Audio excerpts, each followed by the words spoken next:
বাংলাদেশের মার্কেট এখনো হায়েস্ট আমার মনে হয় 2.5 কোটি টাকার উপরে নেই বাজার, মানে টোটাল ছবির বাজেট। না, টোটাল ছবির বাজেট আমি মনে করি এখনো এই মুহূর্তেও হায়েস্ট যদি হয় তাহলে 1.5 কোটি টাকা হওয়া উচিত, 2 কোটি টাকা হওয়া উচিত। কিন্তু 3 কোটি টাকা দিয়ে ছবি বানালে, 4 কোটি দিয়ে, 5 কোটি টাকা দিয়ে, ওই যত বড় মায়ের লালের বাচ্চাই হোক না কেন, কেউ এই টাকার, এই কয়টা সিনেমা হল থেকে রেশিও মাফিক টাকা দিয়ে উঠাইতে পারলে বসুক না আমাদের সাথে। এই আপনার ধারণা জনাব সানি সাহেব?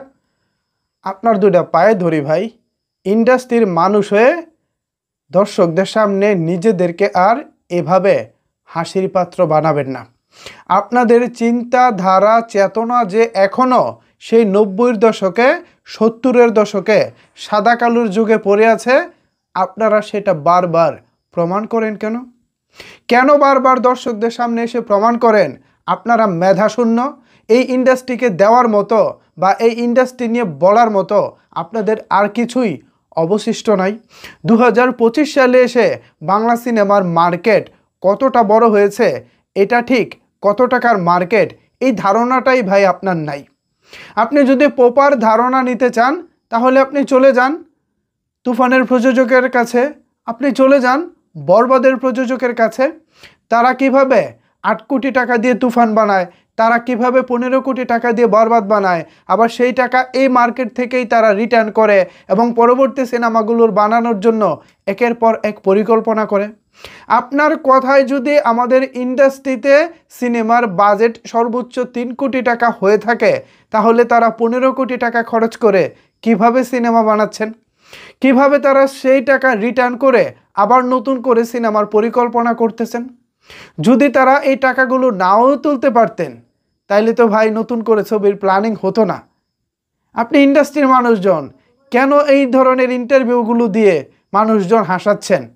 আপনার এই ইন্ডাস্ট্রি সম্পর্কে কি ন্যূনতম ধারণা আছে? এখন হয়তো আপনার চোখে সিনেমা হল সংখ্যা কমে গেছে এটা বলতে পারেন।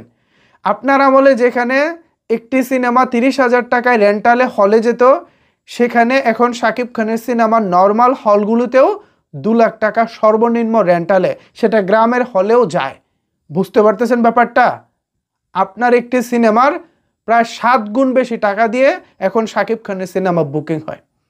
তো আপনার সময়ে 1200 সিনেমা হল থেকে যদি আমি 10 ভাগ হল বন্ধ হয়ে গেছেও ধরে নেই, তাও তো ভাই আরও প্রায় 12 ভাগ হল থেকে 10 ভাগ বন্ধ হয়ে গেছে, আরও তো প্রায় 2 ভাগ হল আছে। এখন সেই 2 ভাগ হল থেকে যদি আপনার সিনেমার 7 ভাগ বেশি ব্যবসা, 7 গুণ বেশি ব্যবসা করতে পারে, তাইলে হবে না কেন? সিনেমার ব্যবসা এখন শুধু হলেই সীমাবদ্ধ নয়, ওটিটি রাইটস আছে, টেলিভিশন রাইটস আছে, ডিজিটাল রাইটস আছে, ইউটিউব রাইটস আছে, বিভিন্ন মাধ্যম থেকে এখন সিনেমার বাজেট আরামসে চলে আসে। এই ধারণাটা কি আপনার আছে? প্লিজ দয়া করে আমাদেরকে আর এইভাবে হাসাবেন না। শাকিব খান তার মতো করে সে কাজ করতেছে, বড় বাজেটের কাজ করতেছে, পারলে অ্যাপ্রিসিয়েট করুন, না পারলে ভাই চুপ থাকুন, তাও আমাদেরকে এইভাবে হাসাবেন না। ভিউয়ার্স, এ বিষয়ে আপনাদের মতামত জানতে চাই। ওমর সানি সাহেবের কথা শুনেছেন, এখন আপনাদের কথা শুনতে চাই।